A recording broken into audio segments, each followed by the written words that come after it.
Assalamualaikum warahmatullahi wabarakatuh.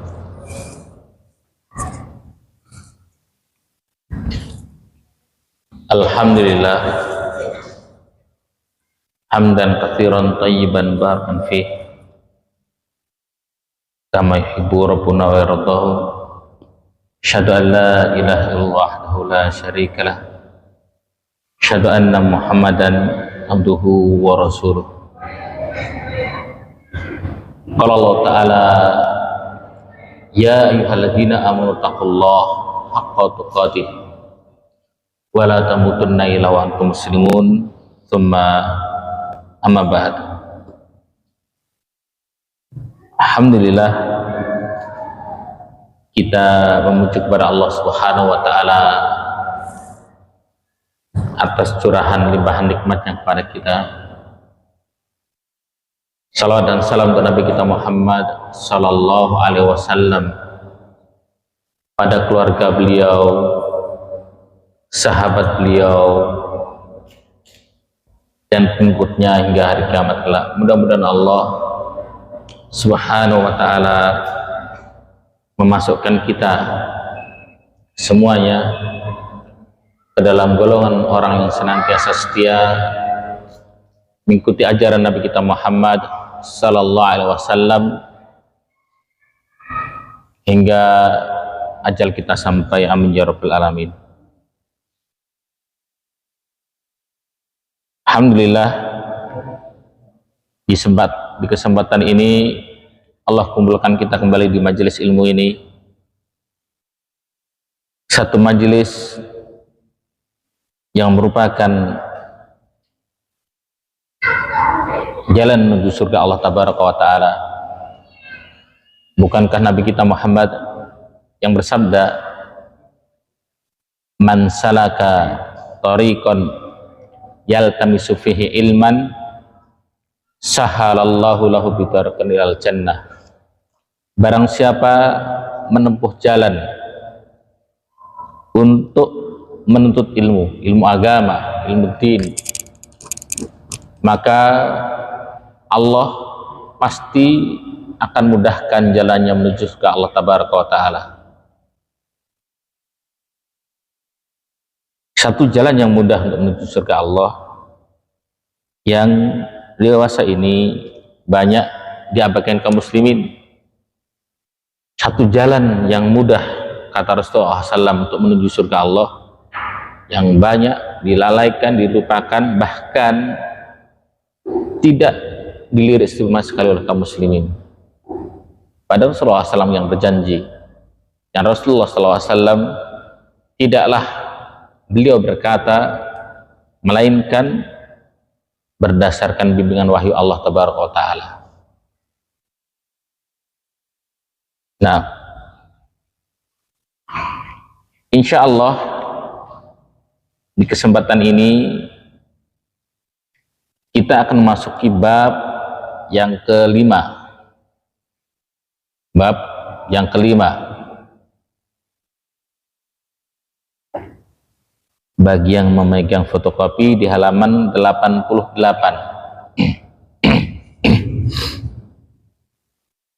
Halaman 88. Dibaca dulu satu orang.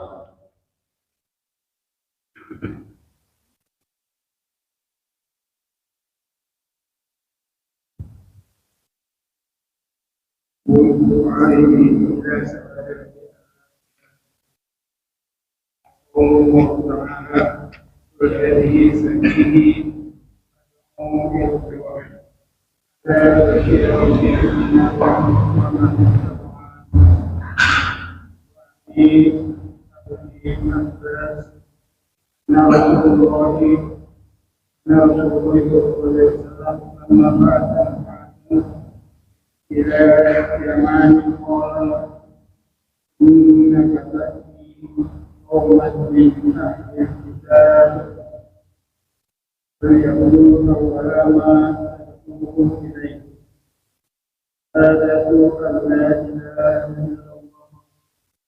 في رواية لا أن الله إنهم أطاعوك بذلك علمكم أن الله فرض عليهم 5 صلوات في كل يوم فإنهم أطاعوك بذلك علمكم أن الله فرض عليهم 7 قرون أنبيائهم وهو على فقرائهم فإنهم أطاعوك بذلك إياك وقرارهم من أموالهم تتقي دعواك مظلوم وإنهم ليس بينها وبين الله حجاب.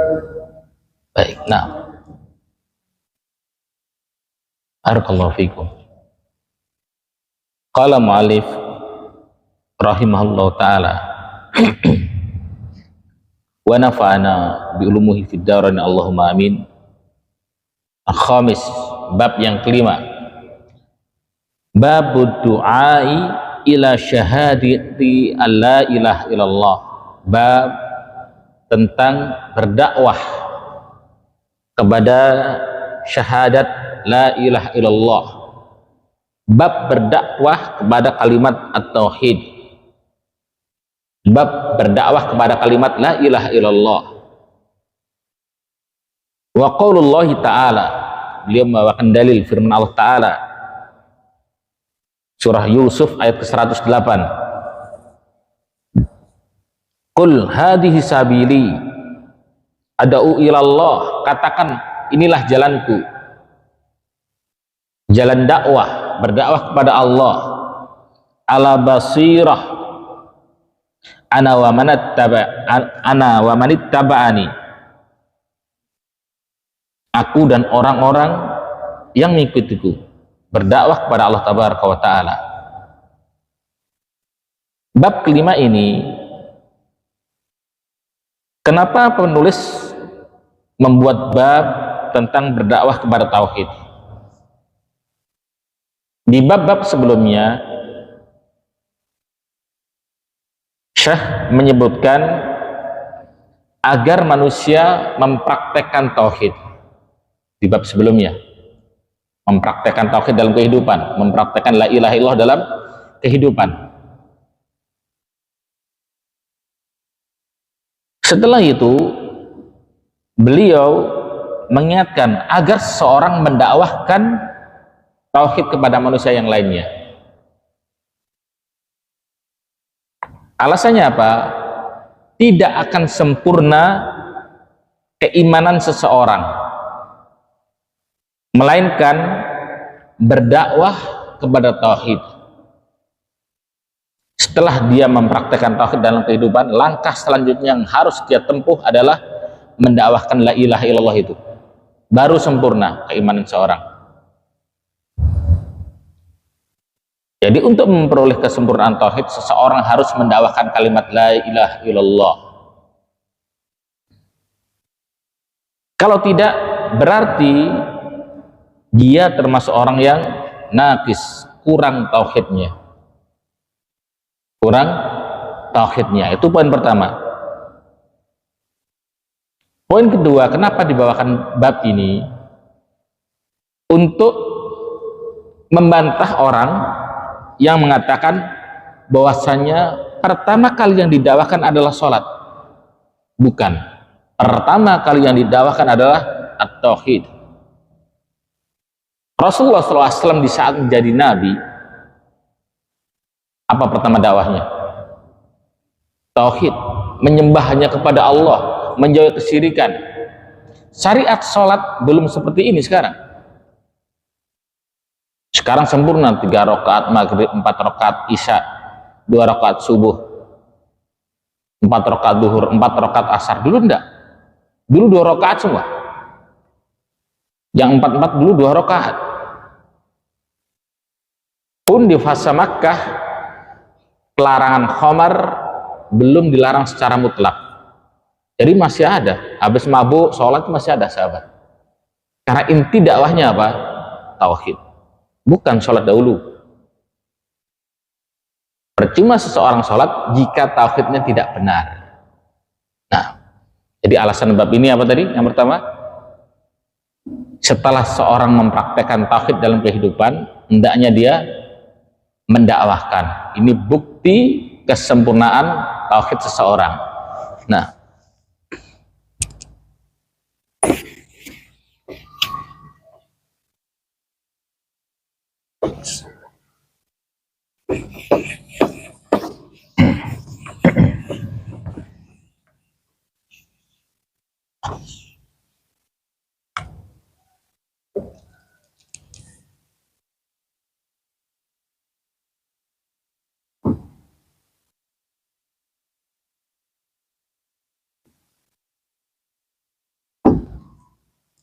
bab kelima, berdakwah kepada tauhid. Berdakwah kepada kalimat la ilaha illallah. Alasan pertama, setelah seorang merealisasikan tauhid, mempraktekkan tauhid untuk dirinya, barulah dia mendakwahkan tauhid itu.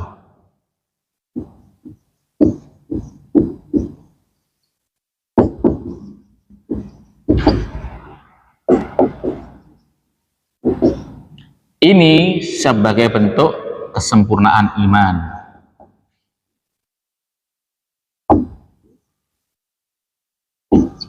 Artinya, jika seseorang tidak mau mendakwahkan kalimat la ilaha illallah, berarti tauhidnya masih kurang, belum sempurna. Yang kedua, kenapa kok bab berdakwah kepada tauhid didahulukan untuk membantah sebagian orang bahwasanya dakwah yang pertama itu sholat, baru diikuti tauhid. Yang benar, tauhid ini lebih didahulukan. Tauhid lebih didahulukan, lebih diutamakan. Sebagaimana dakwahnya Rasulullah SAW, didakwahkan tauhid dulu yang benar, baru didakwahkan tentang sholat. Karena percuma sholat seseorang kalau tauhidnya tidak benar. Tapi jangan disalahpahami, nggak penting dakwahkan sholat, penting. Akan tetapi sisi kepentingannya tauhid lebih dahulu, barulah urusan sholat. Baik. Kemudian saya membawakan dalil surat Yusuf ayat ke-108. Wa qaulullahi ta'ala, dan Allah berfirman, qul, katakan, hadhihi sabili ad'u ilallah ala basirah ana wa manittaba'ani. Katakan, ini jalanku, jalan agamaku. Ana ad'u ilallah, berdakwah, mengajak kepada Allah, kepada tauhid, kepada kalimat la ilaha illallah, tidak ada Tuhan yang benar melainkan hanya Allah. Ana wa manittaba'ani, aku dan orang-orang yang menyertaiku. Berdakwah kepada tauhid di atas basirah, di atas hujah yang nyata, di atas argumentasi yang benar. Qul, katakan, hadhihi sabili, ini jalan agamaku. Ulama menjelaskan, ini mencakup semua syariat yang dibawa Rasulullah SAW, baik dari segi ibadah ataupun dari segi dakwah. Jadi minasyar'i ibadah wa dakwah ilallah. Qul, katakan, ini jalanku, jalan Rasulullah SAW, mencakup semua ibadah atau dakwahnya Rasulullah SAW. Surat Yusuf ayat ke 108.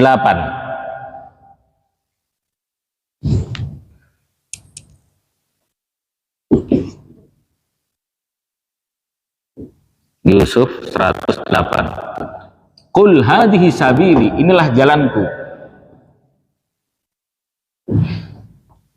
Ini meliputi ibadah Rasulullah SAW dan dakwah Rasulullah SAW. Jalan ibadah, jalan dakwah.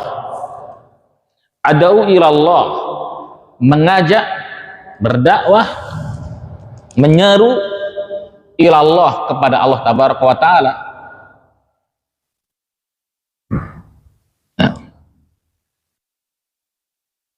Karena dakwah, para pembawa dakwah, para dai yang berdakwah, ada dua modelnya, ada dua macam, ada dua jenis. Ad-du'atu yang qasimuna ila da'in ilallah wa tsani da'in ila ghairih. Dai, yang orang yang berdakwah itu ada dua jenis. Yang pertama, dia berdakwah hanya kepada Allah saja. Jenis kedua, dia berdakwah kepada selain Allah. Kepada selain Allah. Adapun jalannya Rasulullah SAW dan para sahabatnya, ad'u ilallah, berdakwahnya hanya kepada Allah. Di dai modelnya ada dua.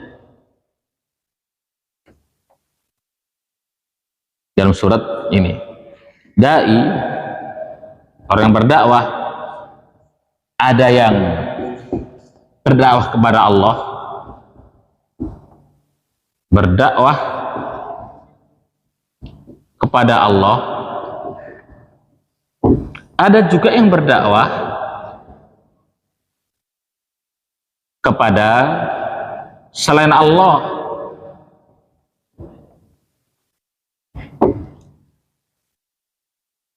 Ada memang orang yang benar dakwahnya kepada Allah, mutlak, murni, lurus. Ada juga orang yang berdakwahnya kepada selain Allah. Bisa jadi dia berdakwah mengajak agar orang mengikuti dirinya, agar orang fanatik kepada dirinya. Itu bukan berdakwah kepada Allah, itu berdakwah agar orang ikut dirinya, nggak peduli salah atau benar. Ada orang yang berdakwah agar orang lain masuk kepada kelompoknya. Itu pun tidak benar. Ad'u ilallah, dakwah yang benar kepada Allah. Ada juga orang yang berdakwah agar orang lain masuk kepada komunitasnya, kepada afiliasinya, dan seterusnya. Qul, katakan, hadhihi sabili, inilah jalanku, jalan ibadah, jalan dakwah. Ad'u ilallah, berdakwah, mengajak kepada Allah, kepada kalimat tauhid, kepada kalimat la ilaha illallah. Di saat seorang berdakwah, mengajak kepada dirinya, mengajak kepada golongannya, kelompoknya, mengajak kepada sukunya, mengajak kepada partainya, mengajak kepada idenya dan seterusnya, hakikatnya dia tidak sedang berdakwah kepada Allah. Qul, katakan, hadhihi sabili, ini jalanku, ad'u ilallah, berdakwah, mengajak kepada Allah tabaraka wa ta'ala. Karena ada dai, sebagiannya dia tidak mengajak kepada Allah, tapi mengajak kepada dirinya, mengajak kepada kelompoknya, dan seterusnya. Ala basirah, katakan ini jalanku. Ad'u ilallah, berdakwah kepada Allah, jalan dakwah. Ala basirah, di atas ilmu, di atas ilmu.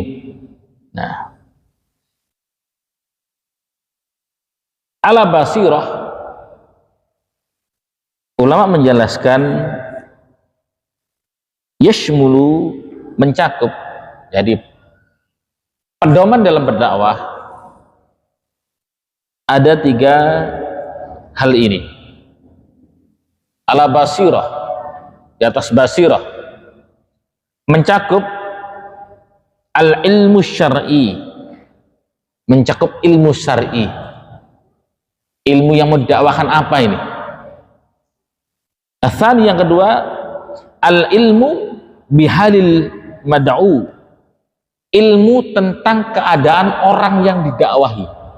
Audiennya siapa? Asalis, yang ketiga, al-hikmah, hikmah, bijak. Jadi apa saja tadi? Apa saja tadi? Wah, masa belum apa-apa sudah ngantuk? Apa terlalu membosankan bahasanya? Jadi ala basirah di surat apa tadi? Surat Yusuf ayat 108. Ala basirah, di atas basirah mencakup ilmu syar'i. Yang kedua, ilmu tentang keadaan yang didakwahi. Yang ketiga, hikmah. Hikmah. Jadi ala basirah mencakup itu. Ala basirah mencakup itu. Nah, ala basirah, di atas basirah.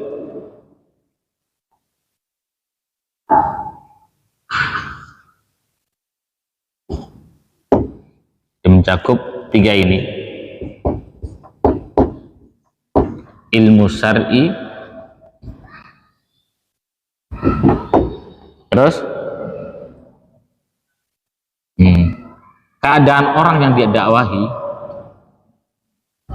orang yang didakwahi, objek dakwahnya.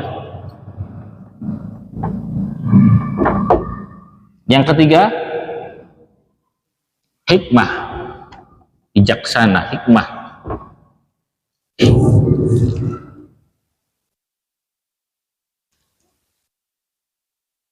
Lantas ulama memberikan penjelasan begini.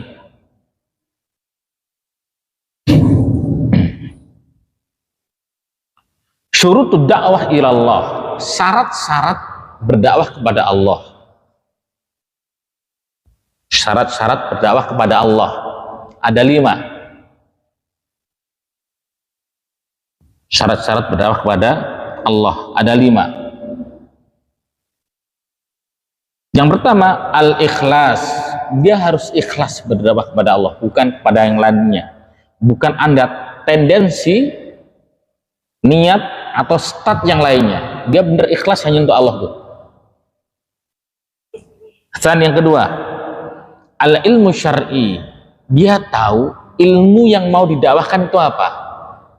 Contoh, dia mau mendakwakan tentang sholat, dia tahu seluk-beluk tentang sholat untuk ngajari orang. Yang ketiga, al-hikmah, hikmah.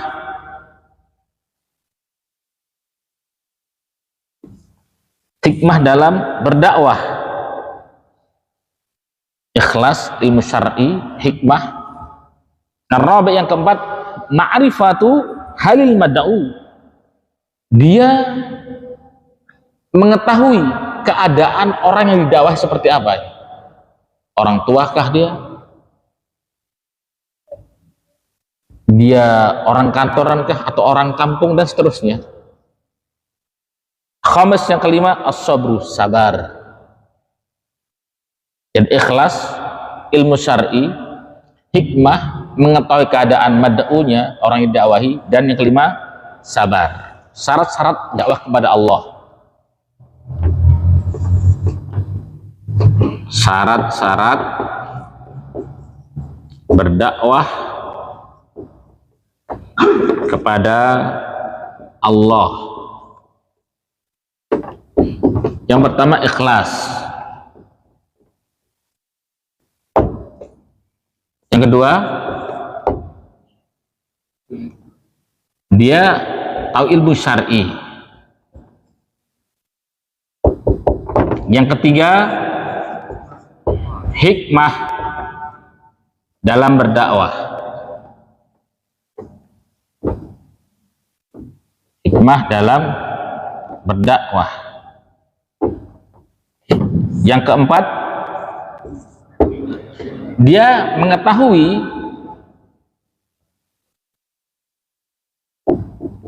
keadaan objek dakwah, keadaan orang yang didakwahi, orang yang didakwahi. Yang kelima, sabar dalam dakwah itu. Yang pertama, ikhlas kepada Allah Tabaraka wa Ta'ala. Kalimat ikhlas, kalimat yang klasik. Akan tetapi, kalimat ikhlas ini kalimat yang sangat susah dijalankan. Sangat susah dijalankan. Bahkan di sebagian tempat kata-kata ikhlas ini menjadi kata-kata yang hambar, diobral tapi nggak ada nilainya. Orang mau masuk kerja harus nyuap, yang disuap ngomong ikhlas gak nih? Nah, coba jadi bahan apa ya? Bahan yang remeh gitu. Padahal ikhlas kata-kata yang besar. Kalimatul ikhlas, kalimat la ilaha illallah. Kalimat ikhlas itu kalimat tauhid. Kalimat la ilaha illallah. Dan kita semua diperintahkan Allah untuk ikhlas ini. Allah berfirman, "Wa ma umiru illa liya'budullaha mukhlishina lahuddin hunafa." Dan mereka tidaklah diperintahkan melainkan untuk beribadah dengan ikhlas, tanpa niat yang lainnya. Tanpa niat yang lainnya. Bahkan ulama menjelaskan, yang paling berat bagi kami dalam berjuang adalah untuk memerangi hati kami agar ikhlas. Pertama memang ikhlas. Setelah berdakwah ada orang yang memuji, bangga dengan diri tadi, ujub dengan amalan tadi.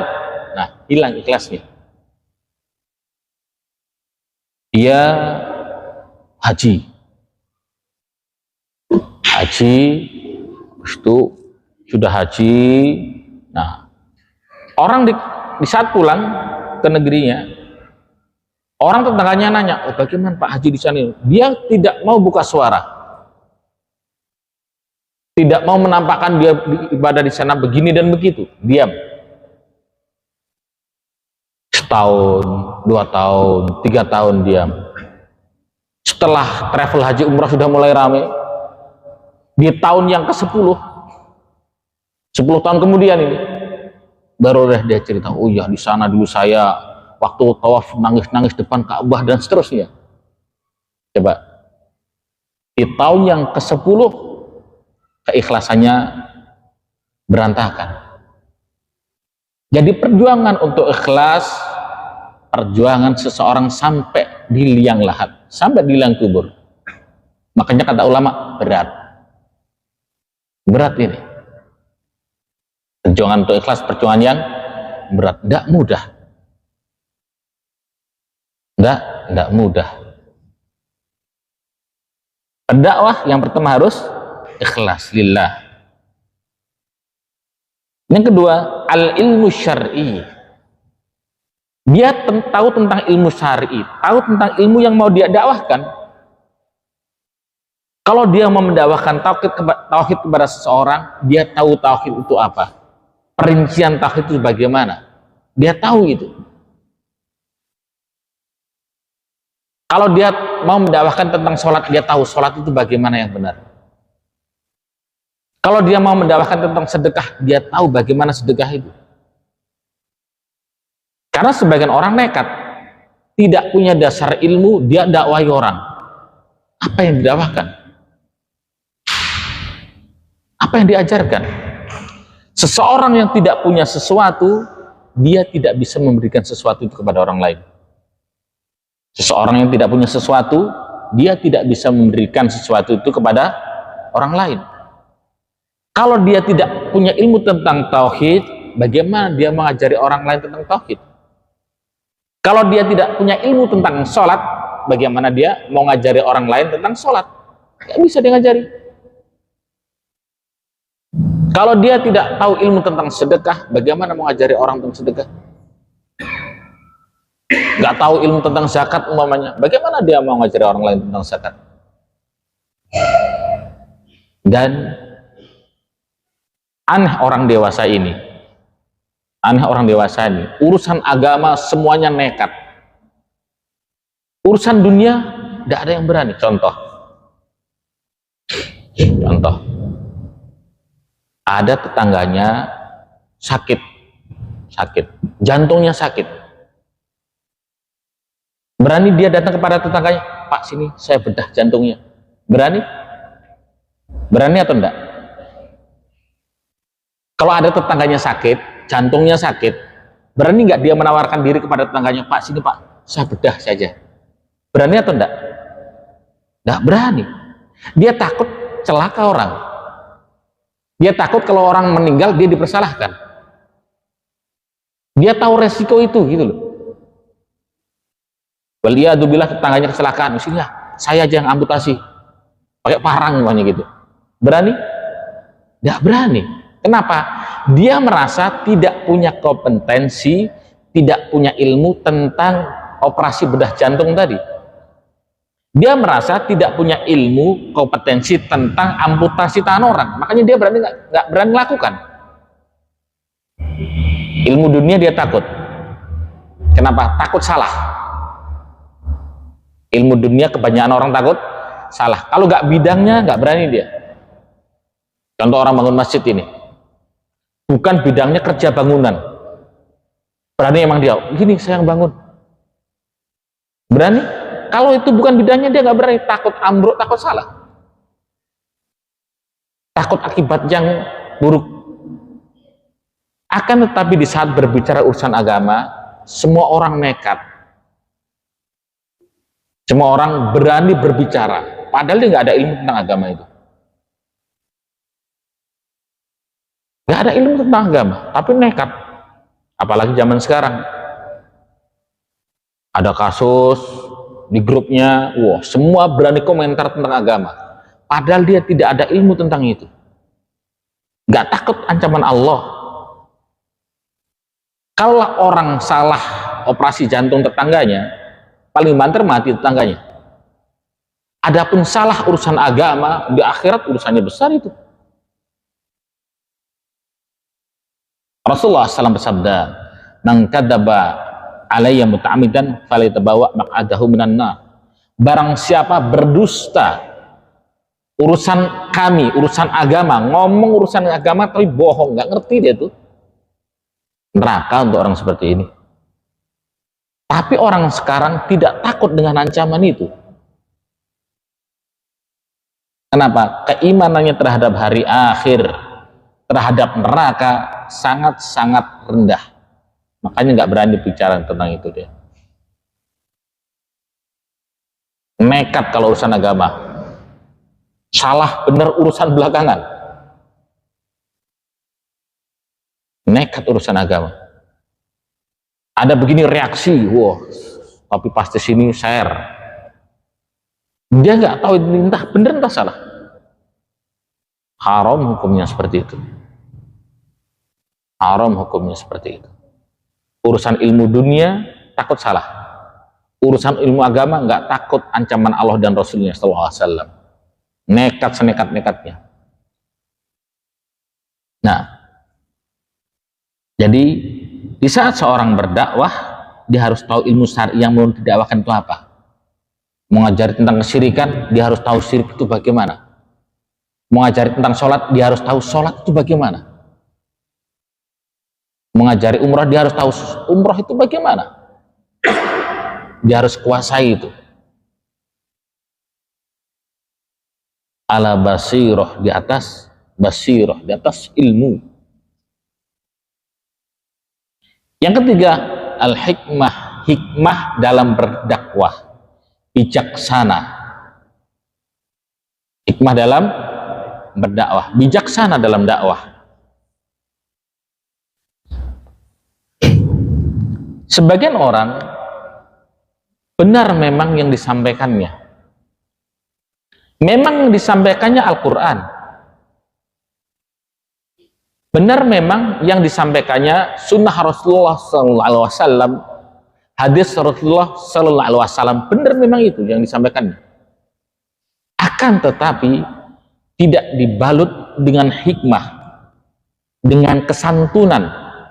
Hilang itu. Kebanyakan dengan semangatnya dia tidak pandai memilih kata yang tepat untuk disampaikan. Yang ada, yang didakwahi merasa dihakimi. Yang ada, yang didakwahi merasa dicabik-cabik kehormatannya.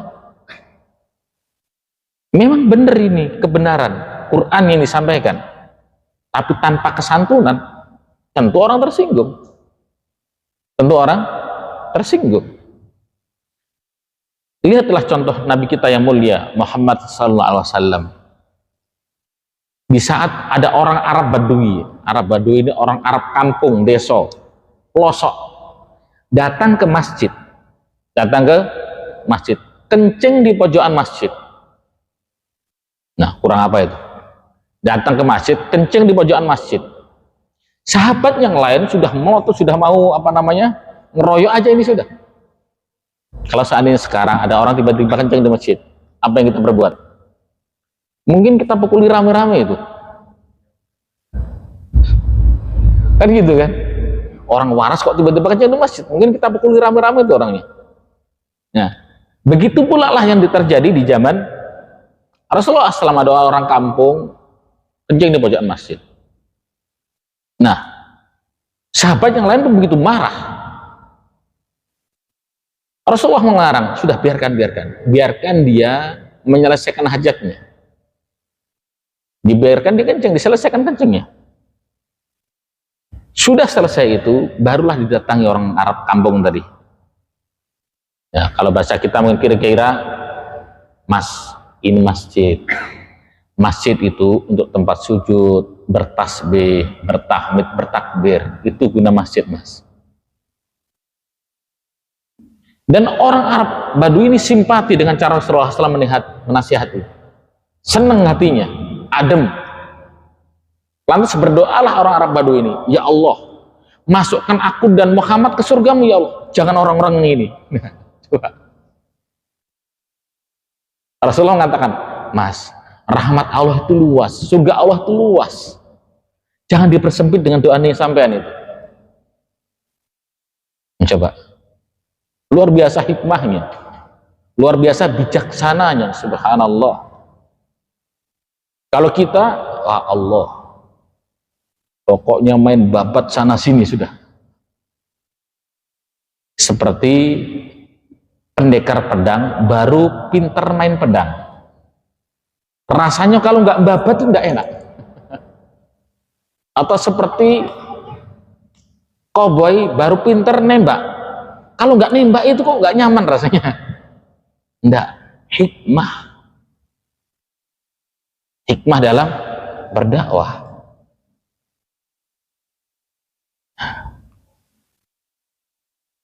Yang keempat, ma'rifatu halil mad'u. Mengetahui kondisi si murid, mengetahui kondisi orang yang didakwahi, mengetahui kondisi objek dakwahnya siapa. Kalau objek dakwahnya ini orang tua, gunakan bahasa kita sebagai anak. Gunakan bahasa kita sebagai anak. Orang tuanya umpamanya malas sholat, kita dakwahi bahasa kita sebagai anak. Jangan bahasa menggurui, bahasa menghakimi orang tua kita, tidak bisa. Sholatlah Pak, sudah tua baru tanah nggak sholat. Nah ini nggak benar seperti ini. Memang benar ajakannya apa? Sholat. Akan tetapi dia tidak melihat ini siapa ini yang didakwahi ini. Orang tua. Harus hikmah, harus tahu kondisi orang tua seperti apa.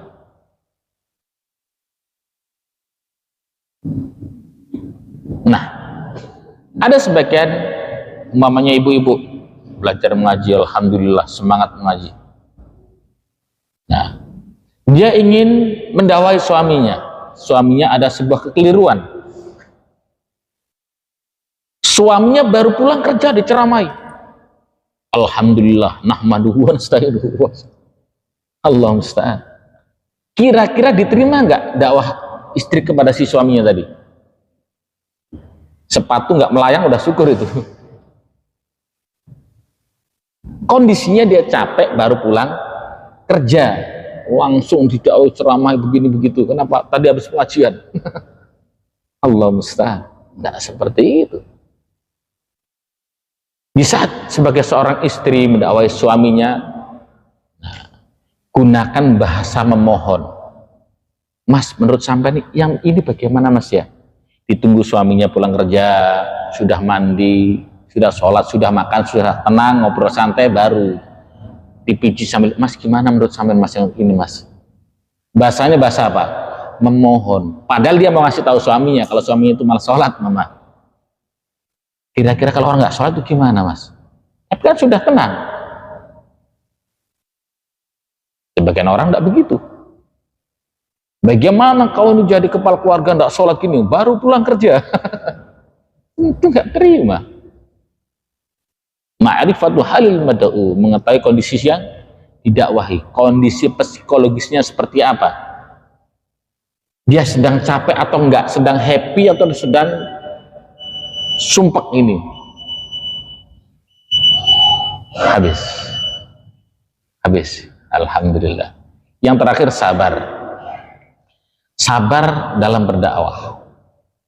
Terakhir, sabar dalam berdakwah. Sebaik apapun dakwah kita, sebenar apapun dakwah kita, pasti ada yang tidak suka. Pasti. Rasulullah SAW dakwahnya paling baik, paling hikmah, paling bijaksana, di puncak kebaikan. Itu saja masih banyak yang tidak suka. Apalagi kita. Walaupun yang kita sampaikan Qur'annya, walaupun yang kita sampaikan hadis Rasulullah SAW, walaupun yang kita sampaikan pemahaman sahabat, pasti ada yang tidak suka. Itu pasti. Wallahu a'lam bishawab. Mungkin itu mudah-mudahan bermanfaat. Kalau ada yang benar datangnya dari Allah, kalau ada yang salah datangnya dari setan dan dari kebodohan saya mohon kepada Allah. Saya mohon maaf kalau ada kata-kata yang kasar. Subhanakallahumma wa bihamdika asyhadu an la ilaha illa anta astaghfiruka wa atubu ilaik. Assalamualaikum warahmatullahi wabarakatuh.